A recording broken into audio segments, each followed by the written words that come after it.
Setiap kali saya melihat orang yang mengalami obesitas, terlebih lagi obesitas sentral, perutnya buncit, maka saya menduga orang ini sedang dalam kondisi stres. Stres berat atau stres kronis yang berlangsung berbulan-bulan. Ya, sekali lagi ini dugaan ya. Karena dalamnya laut dapat diduga, dalamnya hati. Siapa yang tahu? Ya dirinya sendiri dan Tuhan yang tahu. Ya. Bahkan orang terdekatnya kadang-kadang tidak tahu. Tetapi perubahan tubuh juga bisa bercerita kan. Mungkin lagi stres. Mengapa stres itu bisa menyebabkan obesitas, terlebih lagi obesitas sentral? Begini ceritanya. Setiap kali stres, kita ngomong stres psikologi ya, maka keluarlah hormon kortisol, yaitu hormon stres. Ya, hormon ini bersifat fight, ayo bertarung, atau flight, lari dari ancaman. Ya. Dan kedua aktivitas ini memerlukan energi. Energi secara jelas ya, untuk menggerakkan otot jantung dan sebagainya untuk bergerak itu membutuhkan energi. Dan tubuh menyediakan energi untuk itu melalui mekanisme yang dipicu oleh kortisol tadi itu, yaitu gula yang dibutuhkan untuk energi yang instan atau cepat untuk bergerak, ya, menyerang orang atau melarikan diri, ya. Bukan orang saja yang diserang, ya, tapi ancaman dihilangkan, harus beraktivitas. Nah, yang jadi persoalan adalah ketika stres, orang justru mager, malas gerak. Jadi, ya, ketika kortisol itu sudah menyediakan energi yang berasal dari cadangannya, cadangan gula di dalam liver, kemudian cadangan gula di dalam otot. Tidak hanya itu juga, ketika stresnya kronis, maka protein pun juga dibongkar untuk jadikan gula. Nah, sumber protein yang terbesar adalah otot.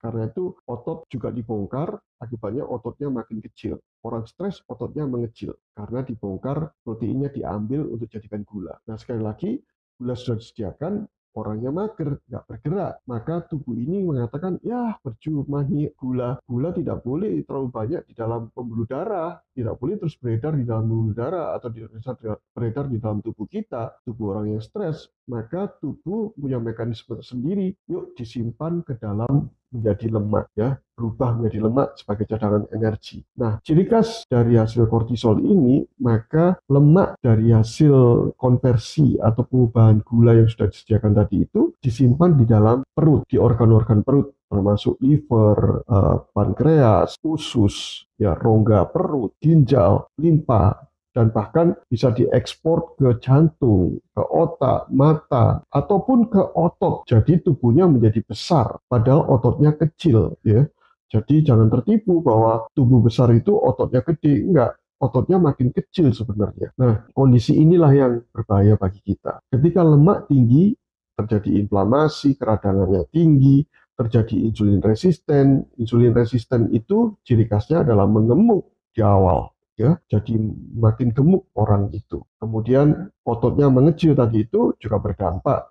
Otot yang kecil, maka metabolisme tubuh pembakarannya juga akan menurun. Otot itu ibarat seperti mesin. Otot yang besar, cc mesin atau kapasitas mesin juga besar, sehingga pembakaran juga semakin besar dan semakin boros menghabiskan bahan bakar. Tetapi ketika mesinnya kecil, maka bahan bakar yang dibutuhkan juga kecil. Yang terjadi justru penimbunan lemak jadinya. Akhirnya mengemuklah hal itu. Nah, dua kondisi ini yang mengakibatkan gemuk. Ada satu lagi kondisi, yaitu ketika gula darahnya sudah disediakan, tidak dipergunakan, maka insulin buru-buru cepat-cepat menghilangkan gula di dalam darah untuk dimasukkan ke dalam sel. Setiap kali insulin keluar, setiap kali insulin bekerja, yang terjadi adalah stop pembakaran lemak. Yang terjadi, yuk bikin lemak. Itulah pekerjaan insulin. Karena itu setiap kali gulanya tinggi, maka insulinnya bekerja dan terjadi proses yang saya sebutkan tadi itu. Ketika gula diturunkan oleh insulin, otak merasa kurang gulanya, kurang energinya. Padahal ketika stres, otaklah yang bekerja keras. Maka otak memerintahkan, aku kurang bahan bakar, cari bahan bakar. Maka bahan bakar yang dicari adalah yang bisa menghasilkan gula secara cepat, yaitu sumber karbohidrat. Maka Anda cenderung banyak makan nasi, mie, ya, atau kue-kue yang manis, minuman manis. Karena dengan karbohidrat tersebut yang bisa diubah menjadi gula, maka otak mendapatkan suplaian gula lagi. Tapi ketika gula ketinggian, diturunkan secara cepat lagi oleh insulin, otak kekurangan lagi. Akibatnya makan lagi terus-menerus gitu. Itu karena dampak otak memerlukan gula. Selain itu juga ketika gulanya naik, maka gula yang relatif tinggi, gula yang muncul di dalam tubuh kita itu akan memicu yang disebut sebagai memicu neurotransmitter yang disebut sebagai dopamin. Dopamin itu ciri khasnya membuat kita happy, lega, puas. Ya, siapa sih yang nggak seneng dengan happy, puas? Ya, semua seneng. Tapi ketika gulanya turun, dopaminnya juga turun. Maka tubuh kita juga mengatakan, yuk cari gula lagi biar dopamin di dalam tubuh ini naik lagi, biar happy lagi. Akhirnya makan lagi. Akhirnya gemuk, mengemuk makin gede. Itulah hubungan stres dengan kegemukan obesitas, stres yang kronis. Ya, nah itulah penyebabnya. Jadi Anda jelaskan di sini bahwa penyebab dari obesitas Anda mungkin Anda sedang stres. So, atasi stres Anda. Caranya, pertama, bila Anda tidak bisa mengendalikan diri Anda sendiri,